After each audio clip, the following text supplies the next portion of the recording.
All right, that looks like that's recording. Hello, how are you today? This is going to be video 920.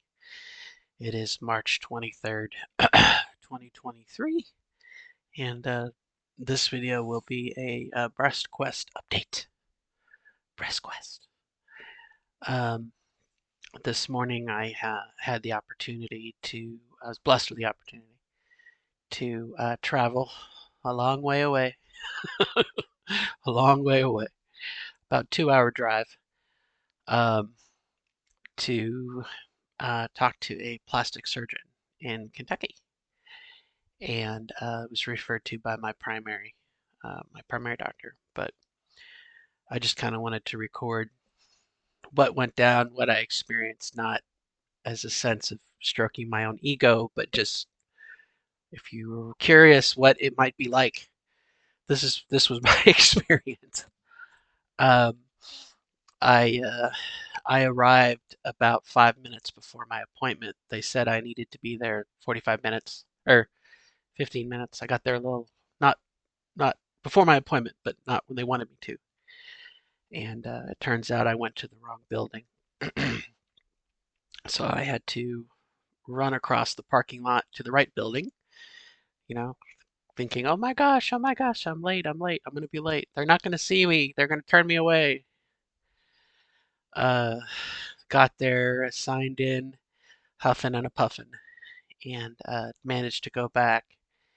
And when they saw me, asked me to put my stuff down and put down my keys. They wanted to weigh me. I was like, oh, great. Um, when they weighed me, um, I weighed more than I have ever weighed in my entire life. And that's something I need to deal with. Not today, but soon. Um, and um, next up was sitting in the chair in the office with the tech, the little room, and she asked, how are you feeling? What brings you here today? You're here for blah, blah, blah, blah, blah. Breast augmentation. Yes. How do you identify? What's your name? Da, da, da, da. Then she asked me all of the questions that the computer asked me. Um, I got an email to, check into their online portal and pre-register. And I did that and I answered the same exact questions in the room with her. What are your medications? Da da da da da da. And uh, then she kind of asked me a question I wasn't prepared for. She said, "Well, what's your bra size?" I didn't know it. She said, "Well, what size breasts are you looking to get?" And I said, "Well, I really don't know that either."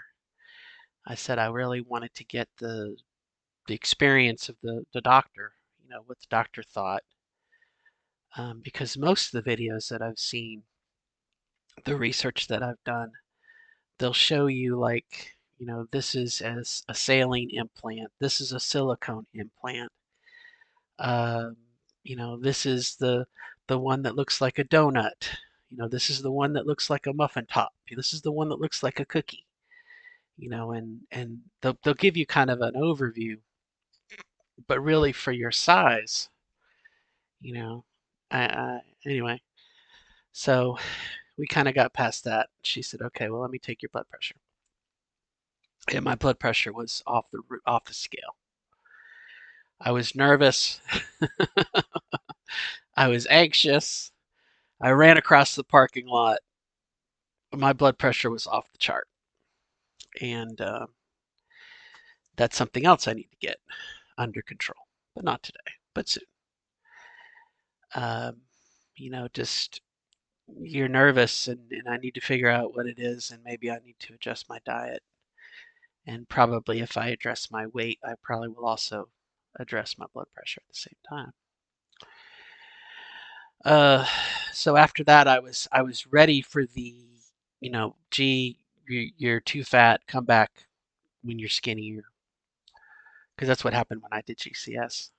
Um, so then she said, okay, well, we're going to take some pictures for your insurance and also for some before and after stuff.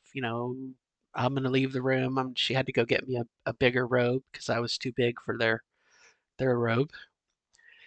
And she left. I did that, and after going to the bathroom, I went to the photo room, which is really kind of just this neat, like if you've ever had your X-rays taken, it's like a little X-ray room, but it had a camera on a device that went up and down like an X-ray machine, and then two lights behind the person. And she said, she was very sweet. She introduced herself, and she said, "Okay, look down." And I looked down, and what I was standing on looked like the windshield of a TIE fighter.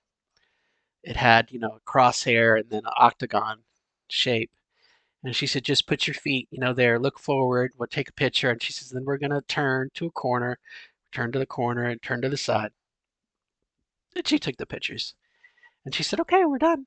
And I kind of jokingly said to her, I said, I'm willing to bet that over the years you've seen a lot of interesting sights. And she said, yes. And I said, I had a friend of mine who unfortunately is no longer with us.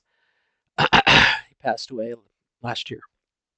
But he was one of the things he had done was he was a bouncer at a strip club. And he said to me one time that, you would think it would be like every guy's dream. He said, but after a couple days, you get desensitized to breasts and other things. But anyway, she was sweet. She walked me back to the room, my little robe.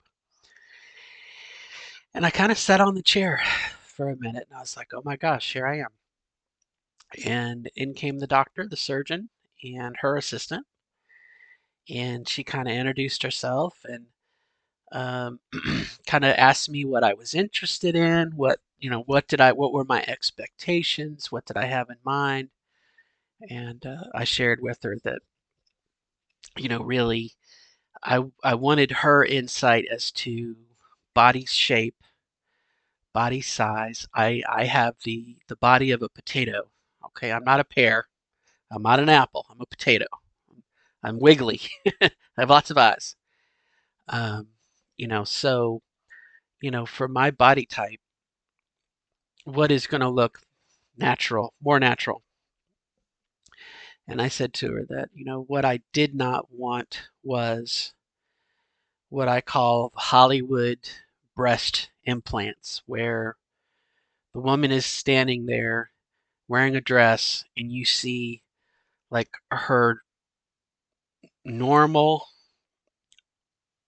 topography, for lack of a better or worse word, her natural topography, and then like this dome, that, like a magma dome, a basalt dome shot up, and you have this just dome that just looks so out of place. I said that's not what I want. I said I would like something that is perhaps more tear shaped, saggy. I said I'm 50 years old. My mom's breasts sag. I said women breasts sag. I don't want this perfect dome. I said I want breasts. I want breasts. And she said, well, okay, well here's our couple different options. And she let me feel, the different types. And it turns out that they really didn't have a sample big enough for me, you know. Uh, like they had, small, medium, large, extra large. I needed a 3X, They didn't have that. So she kind of said, well, this is approximately a little bit bigger than this. And we talked about options going under the muscle, over the muscle, under the skin, not over the skin. Um, and she said, do you have any other concerns? I said, well, I want it to look good. I want it to look natural. I said, but the other thing that I want to address is breast gap. That when we went through puberty earlier in life, our chests expanded. Rib cage. And so for me at least, I don't know about for you, I have breast-ish, and I have this like gap, this valley, this plane that's flat. And I said, so, I can push my stuff together, my body fat. I said, but, I want cleavage. I want that, you know, the when you wear the top and you see the breasts and they're sitting next to each other, like, two puppies. Uh, I said, I want that to feel that way. I want that look. And she said, okay. Well, her suggestion was to um, take my body fat that's kind of underneath my arm here. I have a lot of body fat, by the way. Uh, and take it and then basically translocate it. Let's say transport. Um, take from under here, and then put it here and here. Kind of like parentheses. A comma. Put you know, and that way they're up against each other. Uh, so that was kind of her suggestion, and I thought that was pretty cool. So we kind of talked about some options and what would happen. I thanked her for meeting me. Um, I was told it would take me a year to see her, and I saw her like within 6 months. So I was very happy. And she asked, what type of insurance do you have? We'll look at your options. And then she left. I thanked her. And then as I was getting dressed, the assistant kind of went over the next step. That the doctor's office would call my insurance, and they would kind of try to come up with some plan, um, and options.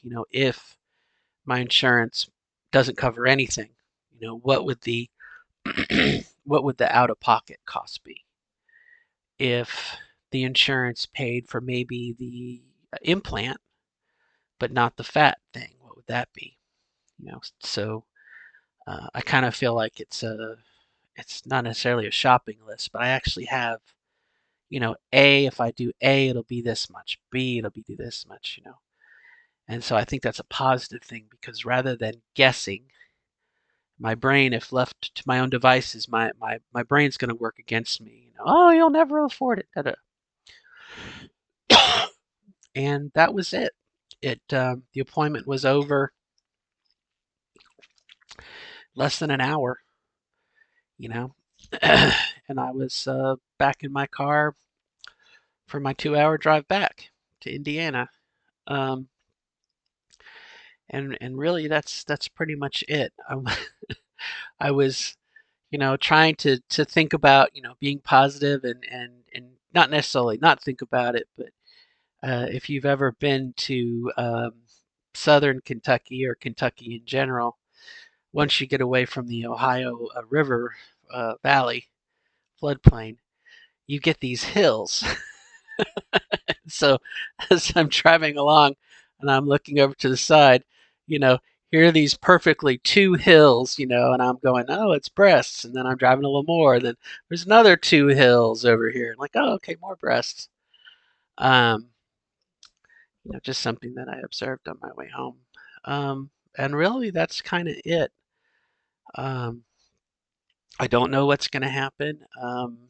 You know, um, if I had everything lined up right now, they might come back and say, we can put you on her schedule in 2 years, in 1 year. You know what I mean? So it's going to be a waiting game, and then I'm not there. I don't have all my ducks in a row. So, it may be I have to wait a year or two to get the money, to change it. Um, our environment is changing right now. Um, who knows? I don't think it'll be definitely not in Indiana, but you know, uh, can we dream of a 2 year in the 2024 election? Every transphobe, transgender phobic person is going to get elected out, and then sweeping reform will happen, and Obamacare gets expanded, and all trans stuff has to be in health insurance. I mean, it's like a dream, right? It's a pipe dream. It could happen, you know, and so all I can do right now is to save my money, basically, as much as I can, and then deal with number one and number two. I need to adjust my diet. I need to exercise more. I keep looking out the window and I'm like, okay, it's too cold. It's too cold. Well, it's bullshit. I have a treadmill. the other room. I'm too fat for it. The conveyor belt won't spin because I weigh too much. But I can kind of prop my ears up and kind of like doo -doo -doo -doo, prep myself up and kind of do this, and the belt will run. But put a jacket on, go outside. I'm such a good procrastinator. Such a good procrastinator. Um, and really, that's just about it. That's kind of the update on BreastQuest. Um, it's we just don't know. We don't know what's going to happen. We don't know. I know, like I said in the past, my insurance always looked upon breast enhancement as medically unnecessary. You know, unless you have breast cancer, and then they're willing to pay for it. You know, and so you kind of want to say, well, you know, for mental health reasons, and I'm transgender. It's not a matter that I'm uh, a cis woman who just doesn't like the shape of my breast, but even that, it shouldn't matter. If you don't like the way you look, you should be able to get treated. You know what I'm saying? Who's to say, you know, who's to say what's the difference between, I don't know. Uh, when my daughter was born, she had a thing on her nose, like a skin tag or something, and we paid to get it removed, lasered off and whatnot. You can't tell now, that she had it. Well, was that medically necessary?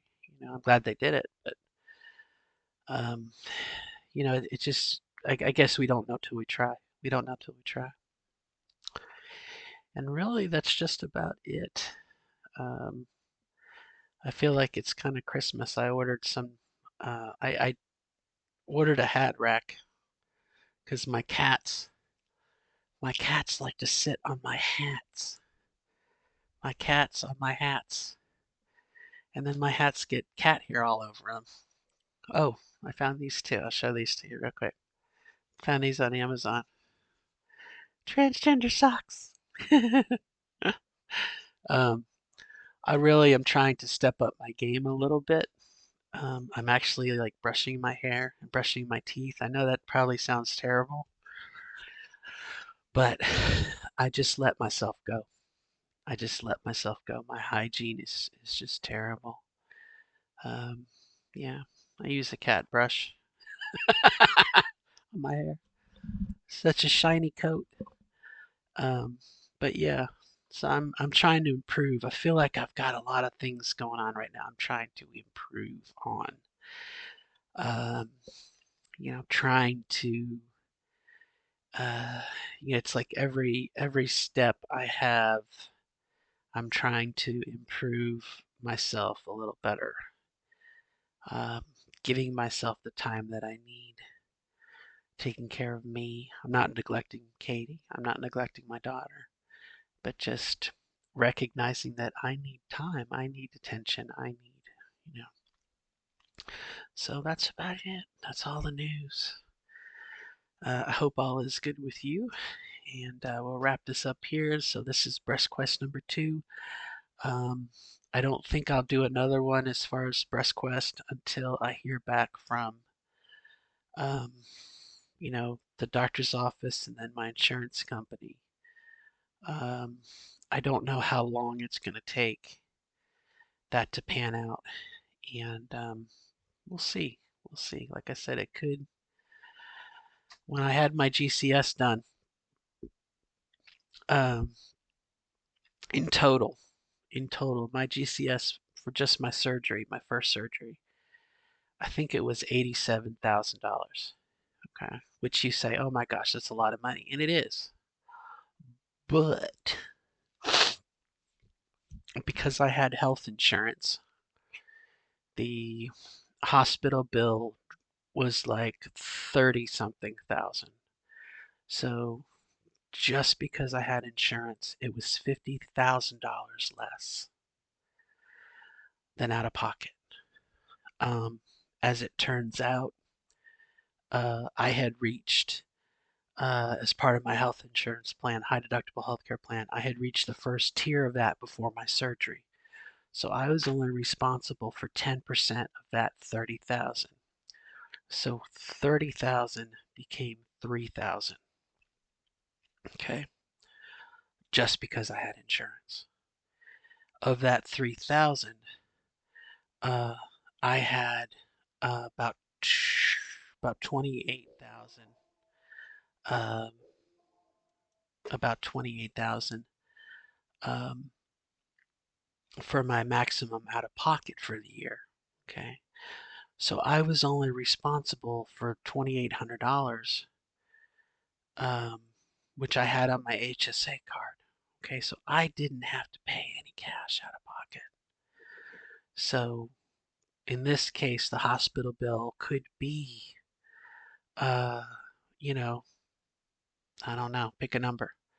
Let's say 20,000 or 16,000 is probably more like it. Um, I'm only responsible for the first, I think, $10,000 each year. Now I don't know if that'll count towards it or not, but um, the $18,000 hospital bill might be covered out of network at a fraction of that. So, our 16 becomes 12, you know. Well, I've already spent some this year. I've already spent 2 or 3,000. So then it becomes 9. Well, my max out of pocket would be 7. So then I'm only responsible for 7. So like I said, I guess what the point of it is, don't let that number, that sticker shock get to you. Um, Wait to see what happens, you know. Um, I remember with my ex-wife, she had a number of surgeries. Um, and it was the type of thing that if we paid it off before it went to collections, they would give us like a 20% discount. I mean, it was insane. Like again, the sticker price of a sticker price at a hospital just becomes smaller and smaller and smaller the more you look around and see what you can, what you can do. Now, granted, your mileage may vary, but again, I'm glad I went today just so I don't have that worry. Oh, what is it? How much is it going to cost? How much is it? Now I can kind of go, excuse me, put that on hold. So it might be a year or two, might be 3 years, it may never happen. Who knows? But at least we did it. All right. Good luck to you. Bye bye.